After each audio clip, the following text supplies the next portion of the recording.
আজ ঘুম ভাঙলো শাঁখের আওয়াজে। ওপরে এসে দেখছি বাবা পুজোয় বসেছে, কারণ আজ রাধা অষ্টমী। দুদিন আগে ব্রাহ্মী শাকগুলো কেটেছিলাম, আবার দেখছি অনেকটা বড় হয়ে গেছে। এদিকে মা আলু ভাজা ভরে দিয়েছে টিফিনে, আমি দোকান নিয়ে যাব। কি টিফিন নিয়ে যা? আমি মনুর কাছে দেখতে চেয়েছিলাম যে আজকে কি টিফিন নিয়েছে, কারণ ঘুম থেকে ওঠার আগেই টিফিন ওর মা রেডি করে রেখেছে। দুটো কলা নিয়েছে আজ।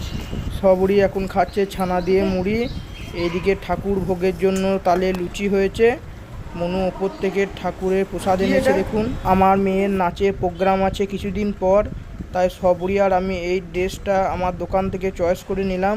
তোমরা কমেন্টে জানাবে কেমন হয়েছে। অনেক দিন পর পনির নিয়ে আসা হয়েছে। আজকে আমাদের রান্না পুরোপুরি নিরামিষ। আজ দুপুরে উচ্ছে আলু সেদ্ধ, লাউ ডাল, বাঁধাকপির তরকারি, পটল পনির দরমা। আমার ডেলি মিনি ব্লগ ভালো লেগে থাকলে প্লিজ সাবস্ক্রাইব করবে।